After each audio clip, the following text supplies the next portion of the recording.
Ladies and gentlemen, it is time to fly back to Westeros, but this time with a lot more fire and a lot more blood.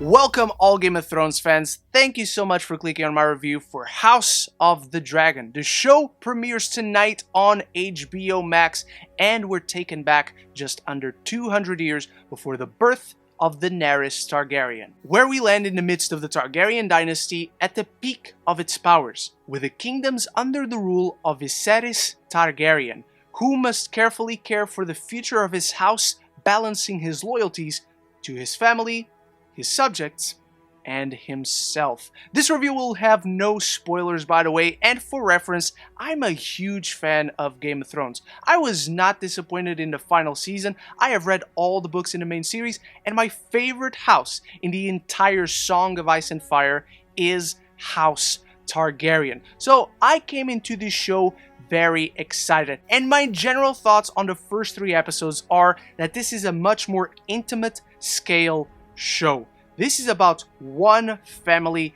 dynamic. It's about obsession, it's about loyalty, but it's all the dynamics between father and daughter, between two brothers, between the very intimate council of the king. What this is not, at least not yet, is a globe-trotting adventure that explores several family dynamics as they clash against one another and vie for power. This is a slow burn show where we get many more character-driven narratives. You still get big battles, glorious vistas, awe-inspiring backgrounds, and this time, lots and lots of dragons. But before I continue with my review on the first 3 episodes of House of the Dragon, I need you to start the conversation about it in the comments below. Are you excited for the show? What is your favorite house in A Song of Ice and Fire? And what is your favorite season of Game of Thrones? If you're enjoying this review and don't want to miss any of the weekly reviews for House of the Dragon,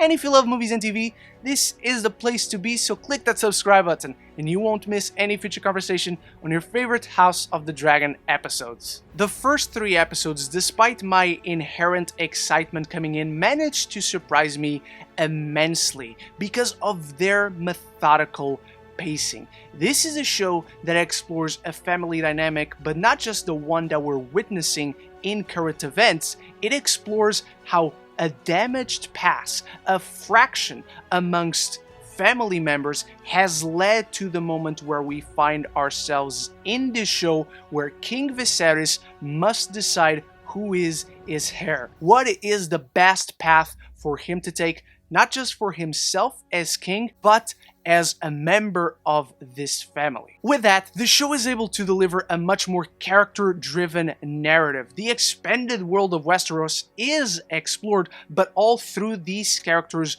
worldviews and the family dynamics, the power play between all of them, and naturally with a much more intimate narrative that selects a few characters to drive it forward, and so you feel the weight of each of their decisions. You feel how the decision of one character affects another one and the world around them, and so you have powerful themes at play here, dealing with the fear of extinction for their family, for their kind, for the entire world, as the Targaryens see themselves as the saviors of the 7 kingdoms. They see themselves much closer to gods than men. And so thematically, the show interweaves these characters' stories as emotionally they deal with the weight of legacy and what that thematically means for each one of them. And the show explores that beautifully and very differently for each one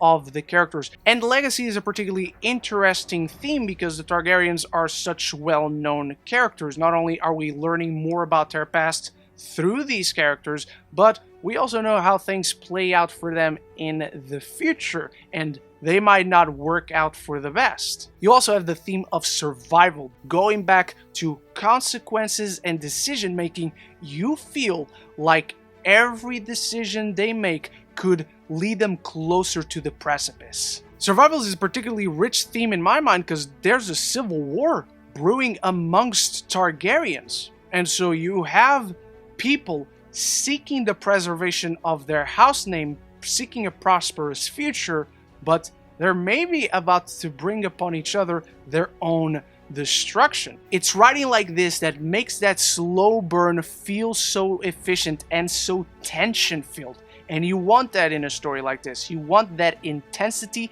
and tension brewing. And finally, as with any story about family or set in the world of Game of Thrones or really set in medieval times, you have the question of loyalty. And loyalties in the show are constantly changing. Not just between the characters, but the writing is so well crafted that I am finding myself constantly siding with one character or the next, because the show explores all these themes through the character's point of view so well and with such nuance, delivers such three-dimensionality to it all. They don't feel like paper-cut characters. They don't feel like all of them think the same.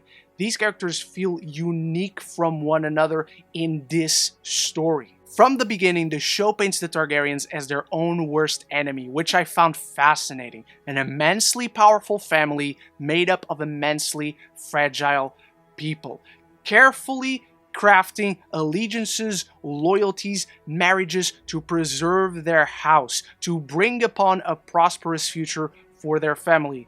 But with each decision, you feel the weight of the consequences of those decisions, because slowly but surely, the cracks start to show more and more in their dynasty.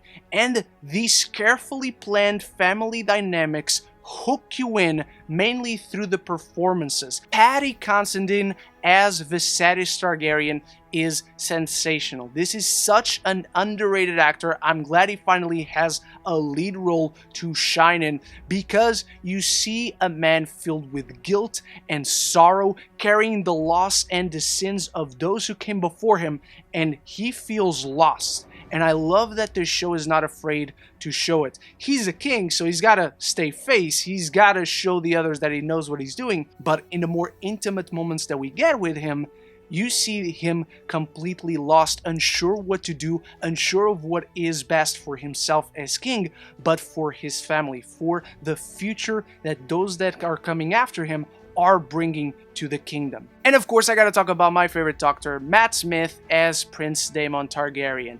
This is a very tricky role to play. Smith obviously brings the suaveness and even the ruthlessness when there is action on screen, and we'll get to the action in a bit, but the way the show writes him in such a moral complex way, where he has to balance all these different emotions and all of those with real nuance. This is a character that emotionally carries scorn for his brother's actions and decisions, desire for the power that comes with the throne, and genuine love for his niece, Rhaenyra, who is the heart and soul of this. I was not familiar with Millie Alcock before this show, but she is outstanding. She entirely carries the emotional weight of this show on her back. She is our POV character. She has a ton of scenes with both Considine and Smith, and she is not missing a beat. She is absolutely sensational to watch, and I cannot wait to watch the rest of the show and discuss it with you guys. All these characters, their dynamics and relationships are so carefully constructed through the slow build of this show. It only makes the payoff even better when you get to it. And this show, so far, all 3 episodes have fantastic endings, where you don't necessarily have conflict at the very beginning, you have friction, and so when it breaks, you feel the weight of it. It's the weight of consequences that comes crashing down on characters. Each decision has a repercussion, and so you feel immediately from the first episode, this show has stakes. It has dragons from the very beginning. The dragons are awesome. And the 3rd episode has one spectacular battle sequence. It's big, particularly for a first season. It's not Blackwater, it's not Battle of the Bastards, but for a show that's just beginning, for a show that's just really getting going on the 3rd episode, I was really surprised and really happy to see Matt Smith kick some ass. And this show has not lost a beat in terms of violence. You see dragons burning people, you see skulls crushing, you see people broken and cut in half throughout the show. At points you see someone carrying the upper half of another person by the arm. So you can count on some violence if that's why you love your Game of Thrones action. And while the show is certainly slower and is certainly more intimate in scale, as this is about one family, you will still not see familiar faces, but hear familiar names of other dynasties that are here to expand on the world. And I think the world building in the show so far is really well handled because it's always serving the narrative of the Targaryens, how their influence, decisions affect the world around them. And already there's a ton of symbolism that plants seeds from some narrative threads in this show, but also connects to the more extended lore that, if you're familiar at all with the Song of Ice and Fire books and the extended stories from George R.R. Martin, you will certainly recognize in this show. When it comes to issues, I think the pacing in the 3rd episode falters quite a bit, as there are 2 stories being told and one of them occupies the bulk of the episode, and then just in the last 15 minutes we need to take care of another thing. And I thought the 1st episode, as much as I adored it for its stellar focus on this one family, their dynamic, what is at stake, what is the friction between these brothers, this father and daughter, this husband and wife, all that, I thought by the end they brought something in that was very on the nose.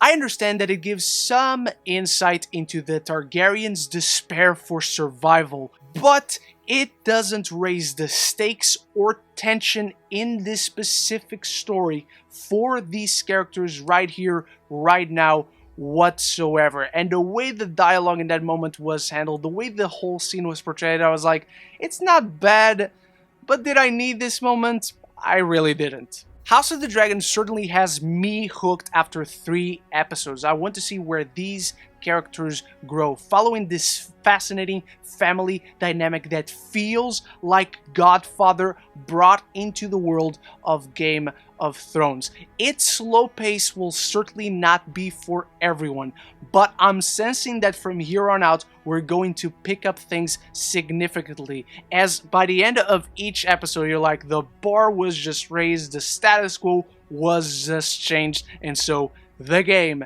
is afoot. House of the Dragon boasts immersive visuals, adorning the intimately crafted dynamics, hooking you in with stellar performances from Smith, Considine, and outstanding work from Millie Alcock, who carries the fractured dynasty and future of Fire and Blood on her back effortlessly. The series slowly stokes the fires of enthralling, character-driven storytelling to deliver compelling conflicts and powerful thematics on loyalty, legacy, and survival. But those are just my spoiler-free thoughts on the first 3 episodes of House of the Dragon. I'll be back tomorrow with my spoiler thoughts on the 1st episode, and every week to discuss every single episode with you.